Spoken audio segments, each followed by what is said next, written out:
औज़ुबिल्लाहिमिनश्शैतानिर्रजीम बिस्मिल्लाहिर्रहमानिर्रहीम। आज हमारा थर्ड टॉपिक स्टार्ट हो रहा है इंटरनेशनल सिस्टम ऑफ यूनिट्स।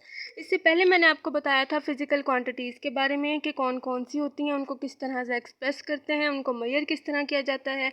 जब भी हम कोई मेजरमेंट करते हैं तो हमें पता है कि हम उसको सिंपली हम नहीं बता सकते कि ये चीज़ कितनी मिकदार में है। उसको बताने के लिए हमें उसका यूनिट वो करना पड़ता है, एक्सप्रेस करना पड़ता है।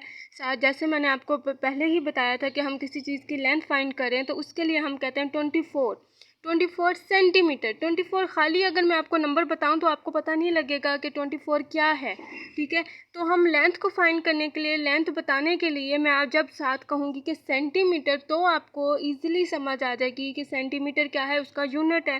तो ये यूनिट कहाँ से आए हैं, किस तरह से आए हैं और किस तरह हमारी हेल्प करते हैं क्वांटिटीज़ को बताने में, मेजरमेंट्स करने में, वो सारा कुछ कहाँ से आया, वो इस सिस्टम से आया। इंटरनेशनल सिस्टम ऑफ यूनिट्स, इसको कहा जाता है इंटरनेशनल सिस्टम ऑफ यूनिट्स। यानी ये इस सिस्टम से हमें क्या फ़ायदा हुआ है, इस सिस्टम से हमें ये फ़ायदा हुआ है कि हमें ऐसे यूनिट्स दिए गए हैं जिनकी मदद से हम फ़िज़िकल क्वांटिटीज़ को ईज़िली मेजर कर सकते हैं और ईज़िली हम अगले तक वो बात पहुंचा सकते हैं कि हम किसके बारे में बात करें। हम मैथ्स की बात करते हैं तो हम वेट, जब भी हम बात करते हैं हम बताते हैं, जैसे दुकान पे चीनी लेने जाते हैं हम कहते हैं इतनी चीनी, हमें बताना पड़ता है कि हमें इतनी चाहिए, यानी इतने किलोग्राम हमें चीनी चाहिए या इतने किलोग्राम हमें ये चीज़ चाहिए। अगर हम ना बताएं तो हम दुकान वाले को भी समझ नहीं आएगा और हमें भी नहीं पता होगा कि हम चीनी तो कह दें लेकिन हमें क्वांटिटी नहीं पता कि कितनी देनी है। तो ये चीज़ें जो हैं, ये यूनिट्स हमें हेल्प देते हैं इसको एक्सप्रेस करने में, ठीक है।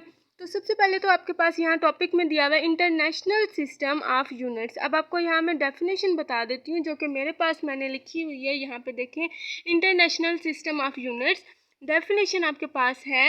इन 1960 में क्या हुआ था, 1960 general conference of on weight and measure held in Paris in adopted a world wide system of measurement called international system of unit.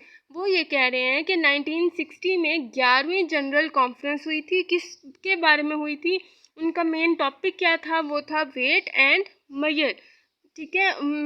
यानी कि वेट के बारे में और मेजरमेंट्स के बारे में, जो कि हेल्ड हुई थी कहाँ पे, पेरिस में मौजूद थी, पेरिस में हुई थी। और उसमें क्या किया था, एक सिस्टम हमारे पास बनाया गया था मेजरमेंट्स का सिस्टम, जिसको हम कहते हैं इंटरनेशनल सिस्टम ऑफ यूनिट्स, यानी कि यूनिट्स का इंटरनेशनल सिस्टम। और इसको एक्सप्रेस कैसे किया जाता है, इसको एक्सप्रेस किया जाता है SI यूनिट, इसको कहते हैं SI यूनिट, ठीक है। तो अब हम क्या बात करें, यूनिट होता क्या है, यूनिट की डेफिनेशन क्या है।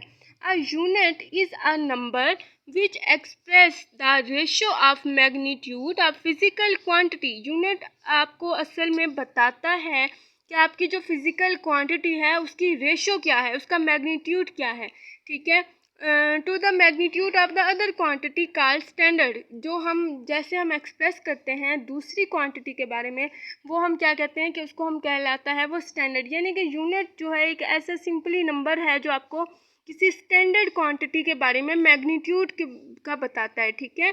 तो आपको यहाँ पे अब आगे हम इसकी बात करेंगे कि यूनिट किस किस टाइप के होते हैं और उनको एक्सप्रेस कैसे करते हैं। उससे पहले मैं आपको बुक में दिखा दूँ ताकि आपको कोई बाद में कंफ्यूजन ना हो। ये देखिए, बुक में आपके पास दिया हुआ है इंटरनेशनल सिस्टम ऑफ यूनिट्स, ठीक है। तो उन्होंने यही बात की, मयरिंग इज़ नॉट सिंपली काउंटिंग, यानी मैयर करना सिर्फ गिनना नहीं होता, ठीक है। जैसे मैंने आपसे कहा कि 24 क्या, जब तक मैं उसके साथ कोई किलोग्राम ना लगाऊं, जब तक मैं मीटर ना लगाऊं, सेंटीमीटर ना लगाऊं, तो जब तक मैं नहीं बताऊंगी आपको समझ नहीं आएगी कि 24 क्या है। For example, if we need milk or sugar, we must also understand how much quantity of milk or sugar we are talking about, ठीक है। वो यही कह रहे हैं, जब हम मिल्क या शुगर की बात करते हैं तो हमें साथ ये बताना पड़ता है कि हम कितनी क्वांटिटी के बारे में बात कर रहे हैं। thus there is a need of some standard quantity, उसके लिए हमें कुछ स्टैंडर्ड क्वांटिटीज़ की ज़रूरत होती है for measure on comparing other unknown quantity। यानी जो हमें क्वांटिटी नहीं पता उसके बारे में बताने के लिए कोई हमें स्टैंडर्ड क्वांटिटी चाहिए होती है। और इस क्वांटिटी को एक्सप्रेस करने के लिए जो हम क्वांटिटी इस्तेमाल करते हैं उसको हम यूनिट कहते हैं। यानी हमें किसी चीज़ की क्वांटिटी बताने के लिए हम एक क्वांटिटी कोई और क्वांटिटी स्टैंडर्ड नंबर यूज़ करते हैं, स्टैंडर्ड क्वांटिटी यूज़ करते हैं, उस क्वांटिटी को हम क्या कहते हैं, उसको हम यूनिट कहते हैं। ठीक है। और यहाँ तक ये हो गया, उसके आगे कोई ऐसी ख़ास वो नहीं है। यहाँ पे आपको दिया हुआ जो मैंने यहाँ पे लिखा था वही बात लिखी हुई है। In 11th General Conference on Weight and Measures held in Paris in 1960 adopted a worldwide system of measurements called International System of Units। वो यही बात कर रहे हैं कि 11वीं हमारी जनरल कॉन्फ्रेंस हुई थी, जो कि कहाँ हुई थी, पेरिस में हुई थी 1960 में। उसमें एक सिस्टम बनाया गया था, इंटरनेशनल सिस्टम ऑफ यूनिट्स उसको कहते हैं। वो किसकी बुनियाद पे था, मेजरमेंट्स की बुनियाद पे था, और उसको जाहिर किससे किया जाता है, SI यूनिट। ठीक है। अब आगे बात करते हैं कि ये दो तरह के होते हैं, एक होते हैं बेस यूनिट और एक होते हैं ड्राइव यूनिट। ठीक है। बेस यूनिट क्या होते हैं, ये देखें, बेस यूनिट होते हैं the unit that describe base quantities are called base unit. वो यूनिट जो कि हम इस्तेमाल करते हैं बेस क्वांटिटीज़ को जाहिर करने के लिए, उनको हम कहते हैं बेस यूनिट। सिमिलरली जब हम बात करते हैं ड्राइव यूनिट्स की, तो हम इसी तरह कहेंगे कि वो यूनिट्स जो हम ड्राइव क्वांटिटी को एक्सप्रेस करने के लिए इस्तेमाल करते हैं वो कौन से होते हैं, वो होते हैं ड्राइव यूनिट्स। ठीक है। जहाँ तक इसकी बात हो गई डेफिनेशन की, आगे मैं आपको बताती हूँ। अभी हम बुक में देखते हैं, बुक में क्या है, the unit that describe base quantity are called base unit. Each base quantity has its SI unit. हर बेस क्वांटिटी का अपना एक SI यूनिट होता है। जैसे यहाँ पे आपको टेबल दिखाया गया है, यहाँ पे आपको जो हमने एग्जांपल दी थी बेस क्वांटिटीज़ की वो आपको दिखाई गई हैं। वो कौन सी हैं, पहली है लेंथ। लेंथ हमारे पास किस में हम मेजर करते हैं, मीटर में। ठीक है। लेंथ जब भी हम बात करते हैं वो हम क्या कहते हैं कि इतने मीटर लंबाई हो। ठीक है। तो उसको हम सिंबल क्या यूज़ करते हैं, L। उसके बाद आ जाता है, ये मैं बात कर रही हूँ बेस क्वांटिटीज़ की। बेस क्वांटिटी कौन सी थी, जिनको डिस्क्राइब करने के लिए हमें कोई और क्वांटिटी की ज़रूरत नहीं पड़ती। लेंथ को हम सिंपली मेजर करते हैं, उसमें कोई फार्मूला नहीं लगता, वो सिंपली मीटर में मेजर होती है। ये सारी बेस क्वांटिटीज़ हैं। ठीक है। उसके बाद क्या है, मैस। मैस क्या होता है, मैस हमारे पास जो हम वेट फाइंड करते हैं किलोग्राम में फाइंड करते हैं। ठीक है। उसको हम क्या कहते हैं, किलोग्राम। उनसे सिंबल क्या यूज़ करते हैं, मैस का M। उसके बाद है टाइम। टाइम के किस में हम मेजर करते हैं, सेकंड्स में मेजर करते हैं। यूनिट हम यूज़ करते हैं सेकंड यानी कि S, और टाइम हम किससे सिंबल से इस्तेमाल करते हैं, हम T। ठीक है। इलेक्ट्रिक करंट, उसके बाद आ जाती है बात इलेक्ट्रिक करंट। करंट को हम जब भी लिखते हैं वो I से शो करते हैं, और उसका यूनिट क्या होता है, एम्पेयर। जब भी हम करंट को हम मेजर करते हैं ना कि यहाँ पे कितना करंट है, तो हम क्या कहते हैं कि इतने एम्पेयर करंट आ रहा है। ठीक है। अच्छा, intensity of light. Intensity of light को हम लाइट यानी कि L, और उसका यूनिट क्या होता है, कैंडेला, उसको हम कहते होते हैं CD। Okay. Next one is temperature. Temperature को जब भी मेजर करते हैं, यहाँ सिंपली जब हम टेम्परेचर की बात करते हैं वो होता है T, और जब हम उसका यूनिट यूज़ करते हैं, वो नेम हम क्या यूज़ करते हैं कि इतने टेम्परेचर, तो वो हम क्या कहते हैं, केल्विन, सबसे स्मॉलेस्ट यूनिट। ठीक है। Amount of a substance. अब किसी चीज़ की अमाउंट हम कैसे फाइंड करते हैं, अमाउंट हम बताने के लिए, देखिए आपने मैथ में भी देखा होगा, जब हम कहते हैं कि इतने नंबर्स हैं यानी इतने डिजिट्स हैं, इतनी क्वांटिटी है, उसको हम यूज़ करते हैं N, यानी अमाउंट की, सब्सटेंस के अमाउंट बता रहे हैं, नंबर बता रहे हैं, और उसका यूनिट क्या हम यूज़ करते हैं, मोल, और उसको हम लिखते क्या है, MOL। ठीक है। ये सारी थी बेस क्वांटिटीज़ और उनके यूनिट्स जो हम इस्तेमाल करते हैं बेस क्वांटिटीज़ को एक्सप्रेस करने के लिए। ठीक है। बात समझ आ गई यहाँ तक। अब हम नेक्स्ट बात कर रहे हैं ड्राइव यूनिट्स की। The units use to measure derived quantities are called derived units. वो यूनिट्स जो कि ड्राइव क्वांटिटीज़ को एक्सप्रेस करने के लिए या मेजर करने के लिए इस्तेमाल किए जाते हैं वो होते हैं derived units. Derived units are defined in terms of base unit. जैसे मैंने कहा था, इनकी डेफिनेशन में हमने पढ़ा था कि ड्राइव क्वांटिटीज़ वो होती हैं जो बेस क्वांटिटीज़ की मदद से हम उनकी टर्म इस्तेमाल करके हम ड्राइव क्वांटिटीज़ निकालते हैं। इसी तरह यूनिट भी, ड्राइव यूनिट्स जो होते हैं वो भी बेस यूनिट्स से मिल के बनते हैं।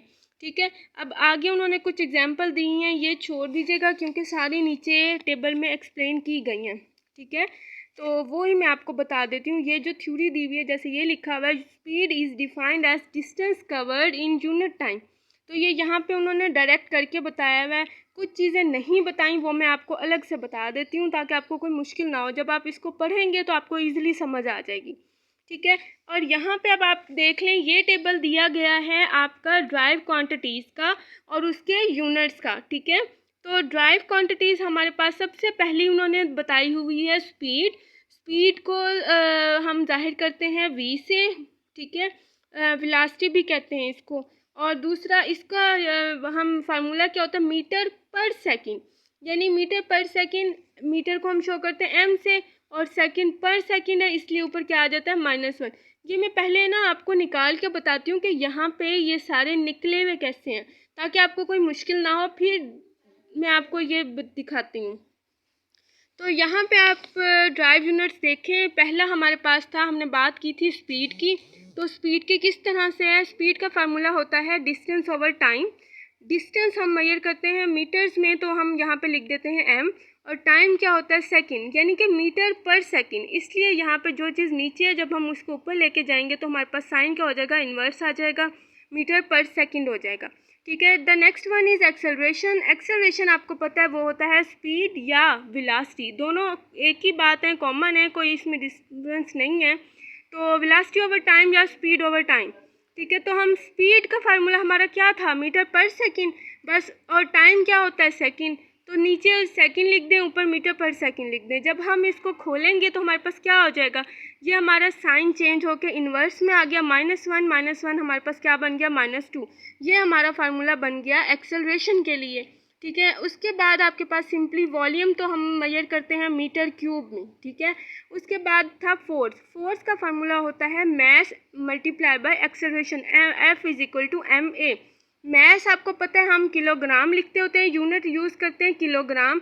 ये सारे मैस देखें क्या था, मैस थी बेस क्वांटिटी। हम जब भी ड्राइव क्वांटिटी या ड्राइव यूनिट की बात करेंगे तो हम ये देखेंगे कि हम किसको इस्तेमाल कर रहे हैं, बेस क्वांटिटी को यूज़ करने के बाद हम ड्राइव क्वांटिटी बनाते हैं, ठीक है। तो मैस को इस्तेमाल करेंगे और एक्सेलरेशन को यूज़ करेंगे। तो किलोग्राम हमारे पास मैस का यूनिट है और एक्सेलरेशन का क्या था, मीटर पर सेकंड स्क्वायर। तो ये हमारे पास क्या आ जाएगा, मीटर पर सेकंड स्क्वायर, यहाँ पे -2 आ जाएगा, या इसको हम कहते हैं न्यूटन, ठीक है। अब हम बात करें, देखें डेंसिटी। डेंसिटी का फार्मूला होता है मैस ओवर वॉल्यूम। मैस क्या होता है किलोग्राम और वॉल्यूम हमारे पास क्या था, मीटर क्यूब। तो बस दोनों को डिवाइड कर दें, ये हमारे पास साइन जब ऊपर जाएगा तो ये इन्वर्स हो जाएगा, किलोग्राम मीटर पर क्यूब। और पास्कल है, पास्कल सिंपली आ जाता है PA। और last one is charge. Charge को हम सिंपली मेजर करते हैं, उसको हम कहते हैं कॉलम, और उसका सिंबल होता है C। अब आप बुक में देख लें, अब आपको ईज़िली समझ आ जाएगा कि ये यूनिट्स किस तरह से बनाए गए हैं। देखें स्पीड आपको पता लग रहा है, स्पीड है मीटर पर सेकंड, ठीक है। एक्सेलरेशन है मीटर पर सेकंड, यानी कि 2 दफ़ा क्यों कहा गया है, क्योंकि ये वेलोसिटी ओवर एक्सेलरेशन है, यानी स्पीड ओवर एक्सेलरेशन है। स्पीड जो थी हमारे पास मीटर पर सेकंड, उसी को अगर टाइम पे डिवाइड कर दो तो हमारे पास एक्सेलरेशन आ जाता है। अब वॉल्यूम है मीटर क्यूब, उसके बाद फोर्स थी न्यूटन, या हमने क्या कहा था, किलोग्राम मीटर पर क्यूब पर स्क्वायर, ठीक है। उसके बाद था प्रेशर जो कि सिंपली पास्कल है, उसको हम पास्कल PA भी लिख सकते हैं या न्यूटन मीटर पर सेकंड भी लिख सकते हैं। The second last is density, kilogram पर क्यूबिक मीटर, ठीक है। किलोग्राम पर क्यूबिक मीटर है इसलिए यहाँ पे माइनस साइन आएगा। उसके बाद लास्ट था चार्ज। चार्ज क्या था, कॉलम, उसको हम क्या कहते हैं, C। कॉलम को हम किससे उसका सिंबल होता है C, यही यूज़ करते हैं हम जब भी न्यूमेरिकल्स करें या हम कोई भी क्वांटिटी को मेजर करते हैं तो हम स्मॉलेस्ट यूनिट यूज़ करते हैं। ये यूनिट्स कहाँ से आए, आज हमने ये चीज़ देखी है कि ये हमारे पास इंटरनेशनल सिस्टम ऑफ यूनिट्स से बनाए गए थे, जो कि हमारे पास सारी मेजरेबल क्वांटिटीज़ को एक्सप्रेस करते हैं इन द सिंपलेस्ट फॉर्म।